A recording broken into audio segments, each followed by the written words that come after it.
Tülay'dan Örgüler YouTube kanalıma hoş geldiniz. Şöyle bir batik ipim var. Bununla güzel, kolay bir model başlayacağız. Şişlerim 3 numara.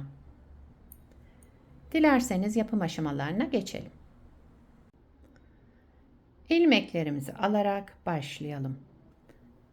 Bu model için ilmek sayısı 2 ve 2'nin katları artı 1 olması gerekiyor. Yapacağımız örgüye göre bu şekilde başlayacağız. Evet, ben şöyle küçük bir anlatım yapacağım. Onun için az bir ilmek sayısına ihtiyacım var. 2, 4, 6, 8, 10, 12, 13, 14, 15 ilmek benim için yeterli. 15 ilmekle modelimi kuruyorum. Şimdi örgümün ön yüzüne geçeceğim. Orada modeli kuracağız. Bir sıra zemin hazırlıyorum lastik yapmadığım için. Kenar ilmeğinden sonra bütün ilmeklerimi düz örüyorum.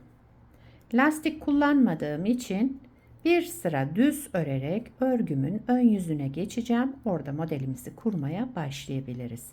Eğer lastik üzerine başlıyorsanız örgünüzün yani lastiğinizin ön yüzünde modeli kurmaya başlarsınız.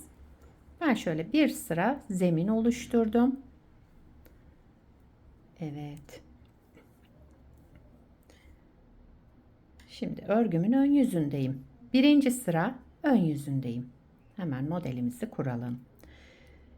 Modelimiz 4 sıradan oluşuyor. Hep bu 4 sıranın tekrarını yapacağız. Birinci sıra ön yüzünde. Kenar ilmeğinden sonra bütün ilmeklerimi düz örüyorum.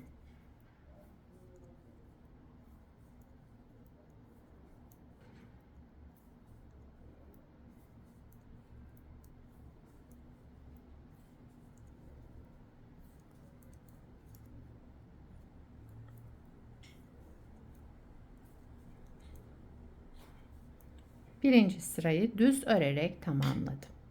İkinci sıra arka yüzünde ilmeklerimin hepsini ters örüyorum.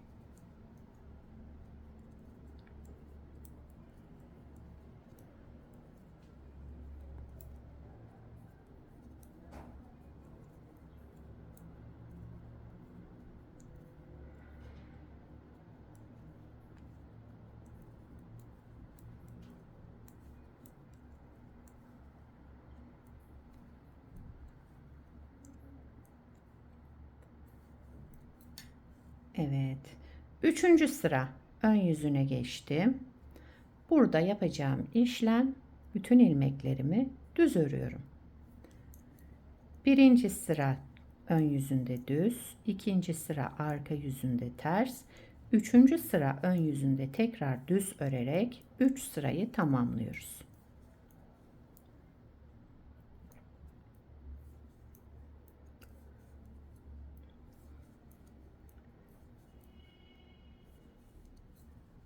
Evet, sıramı tamamladım. Dördüncü sıra arka yüzündeyim. Şimdi ilmeklerimi burada şekillendireceğim.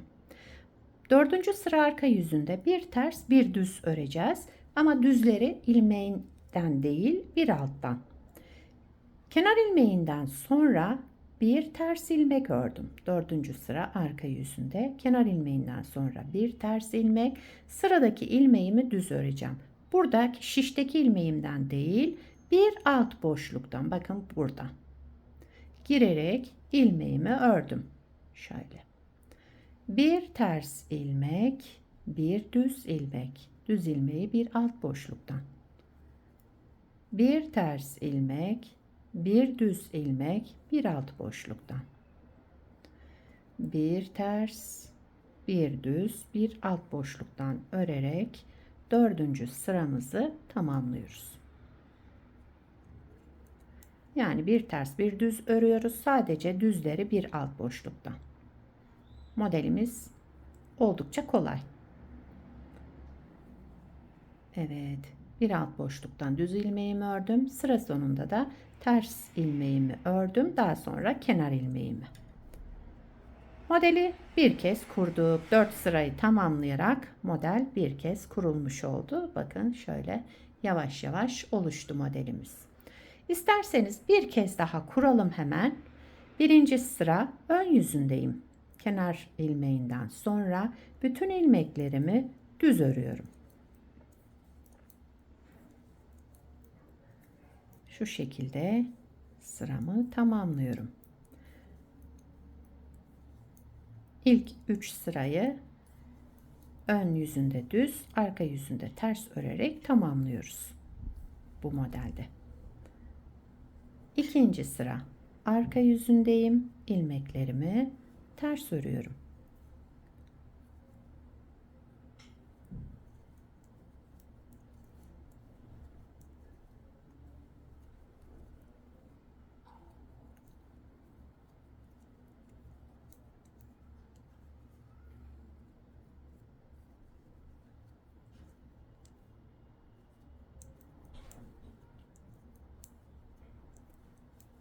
Evet.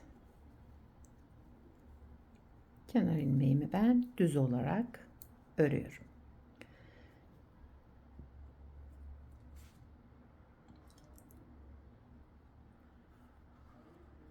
Üçüncü sıra ön yüzündeyim. Kenar ilmeğimi örmeden aldım. Bütün ilmeklerimi düz örüyorum.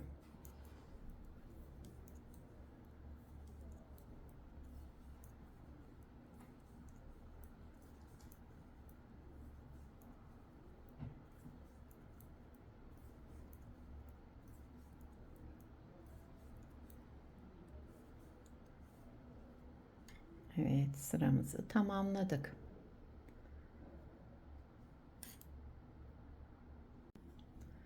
Dördüncü sıra arka yüzünde kenar ilmeğimi örmeden aldım. Sıradaki ilmeğimi ters ördüm. Bir sonrakini düz öreceğim. Bir alt boşluktan. Bakın şöyle buradan girerek ters ördüm. Bir ters, pardon düz ördüm bir öncekini. Bir ters, bir alt boşluktan girerek düz örüyoruz. Bir ters, bir düz. Bir ters, bir düz örerek sırayı tamamlayalım. Düzleri bir alt boşluktan. Evet, modeli 2 kez kurmuş olduk. Model böyle devam ediyor.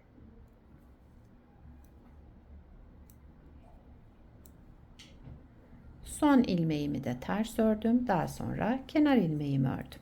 Yani ters ilmekle başladım, ters ilmekle bitirdim sıramı. Evet, bakın model 2 kez kuruldu. Model şöyle kabarık, gösterişli ve yapımı oldukça kolay. Bir parçada daha önce hazırladım. Şöyle göstereyim. Aynı ipi kullandım. Şöyle. Tabii renk geçişleri böyle oluyor. Daha büyük parça olduğu için farklı görüntüsü olacak. Burada lastik kullanmadım. Sadece bir sıra ters örgü oluştu ön yüzünde. Burada da bir ters bir düz lastik uyguladım. Bakın. Şöyle. Hangisi hoşunuza giderse onu uygulayabilirsiniz. Tabii ki lastiksiz de yapabilirsiniz bu modeli. Şöyle kabarık görünen modellerden. Böyle batik ip de kullanabilirsiniz. Düz renk iplerle de kullanabilirsiniz modeli. Arka yüzü de bu şekilde. Bebek örgülerinizde şöyle yakadan başlama kullanabilirsiniz. Şöyle görüntüsü. Bu modeli her türlü örgü projelerinizde kullanabilirsiniz. Şöyle.